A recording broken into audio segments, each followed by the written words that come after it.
வணக்கம், இது stories with செல்வி. உங்களுடன் தாமரை செல்வி. இன்னைக்கு நம்ம கேட்க போறது சஸ்பென்ஸ் நிறைஞ்ச ஒரு English thriller, Havoc Says Hi. வாங்க கதைக்குள்ள போகலாம். Chapter 4. The Call for a Cause.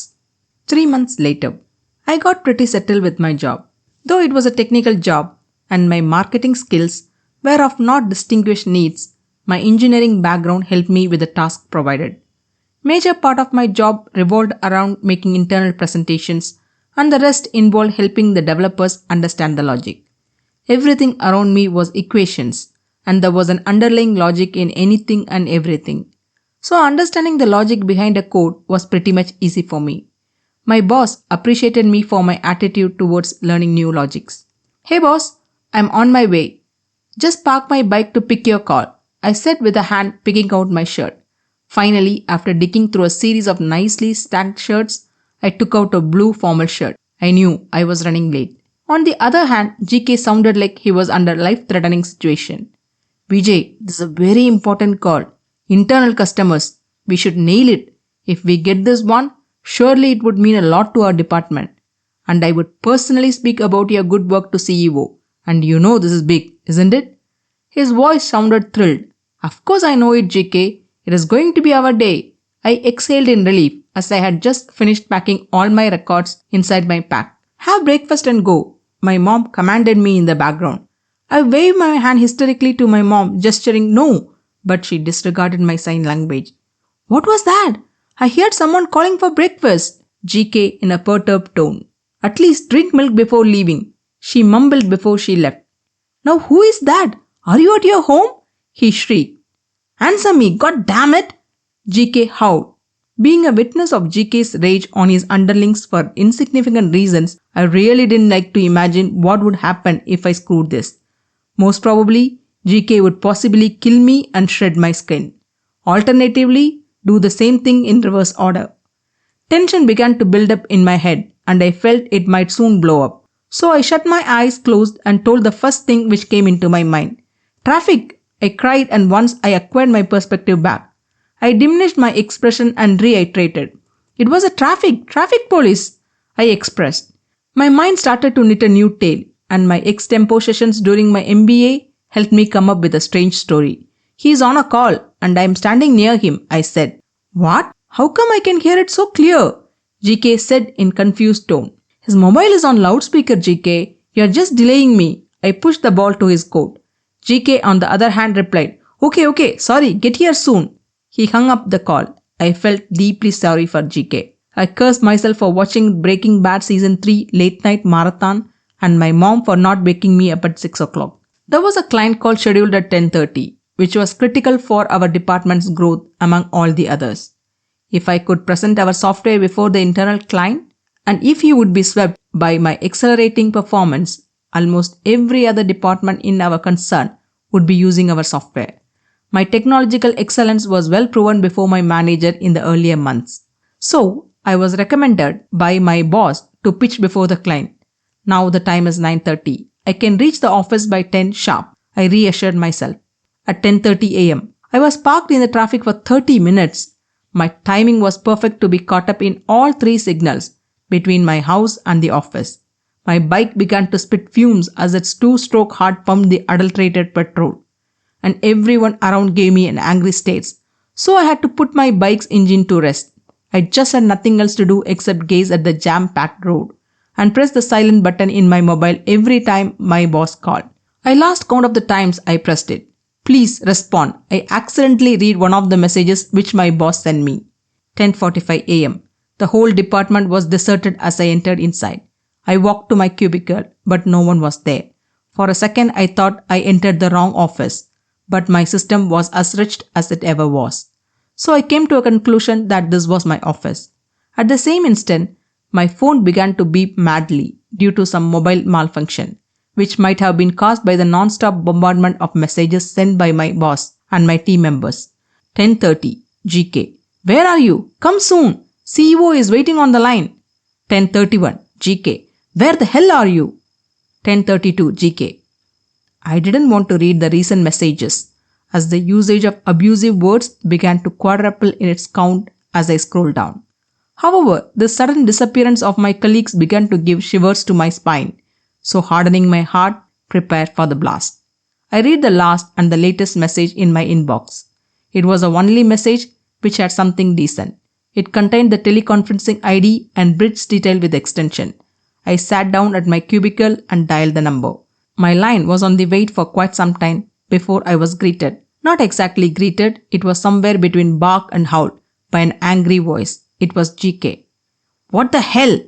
GK's angry voice. I didn't expect his voice out of the blue. It made me lose my balance. I pulled the desk which began to move with my hand to hold my chair from falling. You didn't respond to any of my messages. Where the hell were you? GK roared. I know, GK. I'm extremely sorry about that. I was about to respond to you, but I met with an accident. Sorry for this trouble caused. I apologized with utmost sincerity. I appreciated myself as I was getting very good at lying. 3 months on-the-job training teaches a lot more than paperwork. But GK knew better than me. 10 years experience make you a master of it. But he went along with the flow and inquired, what happened? Can you attend the call? I knew his reason behind his diplomatic tone. If I answered anything other than yes, I could surely say goodbye to this company and start working on my resume. It was nothing, just a scratch. Of course I can attend. And can you please put me through? I pleasantly replied in a tone which showed my sincerity towards my duty. Please wait for a second, he said as he connected me to the client call. I was not aware of the tension which had built inside me as I was busy lying to my boss. I struggled to recollect all the points I had prepared before the meeting, but I remembered nothing. However, my time and fate, as I always knew, never listened to my whining. The line got connected to the client. I prayed hard to God, asking him not to let me screw myself very badly. Hi everyone, this is Vijay. Sorry to keep you guys waiting. I just hope that it doesn't affect my appraisal. I hinted at my boss not to play with my appraisal and also to break the ice with a corporate joke. But that was a terrible idea. There was no response. So I had to take it that they were not ready for my half-baked joke. Before I could make it worse by adding lamer jokes, my boss interrupted me. Sorry for the delay, gentlemen, but tell you what, Vijay is the man for this task. He will explain the whole process of data security followed in our software. Hey Mr. Vijay, Sam here. So tell me, what your software offer to us apart from the usual things which the in-house tools already provide us? Sam asked in a formal tone. Sam was a client coordinator and the person responsible for the software installation in the client base. I had never met him before, but I heard widely about his authority in our company. If I had to impress one person in this conference call, then it would be him without a question. The moment he used the term softwares and tools, I understood the ground had been shifted to technicality where I held the upper hand. Nothing new. It provides exactly what your in-house tools do. I curtly replied. Everyone was waiting for me to inform something more and something which was new and interesting. But I stopped it right there. Then why do we need this? One of the callers questioned. You don't need it if you don't have to worry about loss of opportunity. In our line of business, every system crash results in $1 million loss. What our software provides is to provide a backup storage which will take over in a case a system crash happens without a glitch. Maybe, replied Sam, but only if our system crashes and it is an event which happened once in a blue moon. For that you ask of us to invest $2 million? Precisely. But I don't find you to be a person who would risk the customer's belief to save $2 million. And it has been found that your project might hold heavy workloads, so crashes might happen more than what I would call rare. That's good. So when can we expect him in Mumbai? Asked Sam suddenly. Excuse me? Does anyone remember a guy named Vijay is still in this call? I asked myself. I want Vijay to take care of this implementation in my base location first. Sam voiced. After hearing what these big shots were discussing, I thought of applying sick leave. But when I heard the city name, everything stopped for me. Mumbai? Is there some kind of great cosmic joke played on me? Next week. Before that, send us the IT infrastructure details. It would be easy for us to analyze the granularity levels involved before we can start our work. GK said. Sure, okay then. See you guys later and thanks Vijay for the wonderful presentation. Would like to meet you soon in person. Sam courteously bid farewell to us. I was happy that at least in the end he remembered me. Thanks, Sam. The pleasure was all mine. I replied in a diplomatic tone. the members of the call began to drop as everyone gave their best wishes and suggestions to us. I inclined myself to my seat as the line got cut.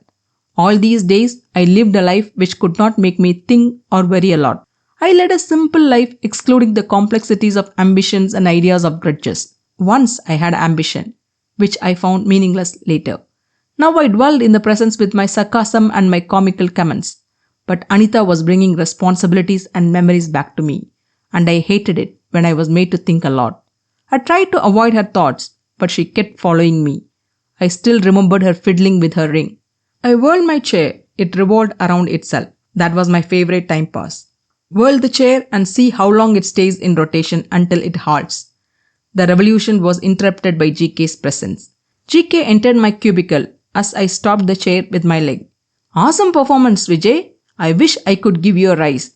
But you see, you're still in probationary period. But I tell you, no one has ever been put on offshore projects during their training period. You're on the right path. Didn't I tell you that? I didn't know what to tell.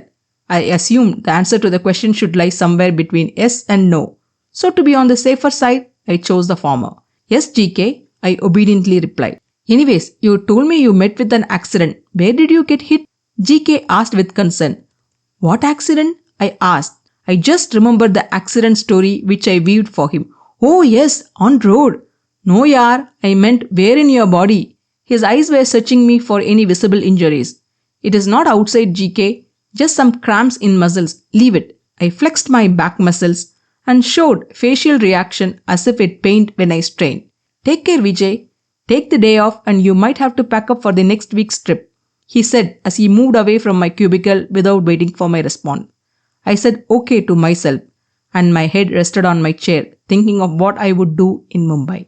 இந்த பதிவு உங்களுக்கு பிடிச்சிருந்ததுன்னா மறக்காம like பண்ணுங்க, share பண்ணுங்க, subscribe பண்ணுங்க.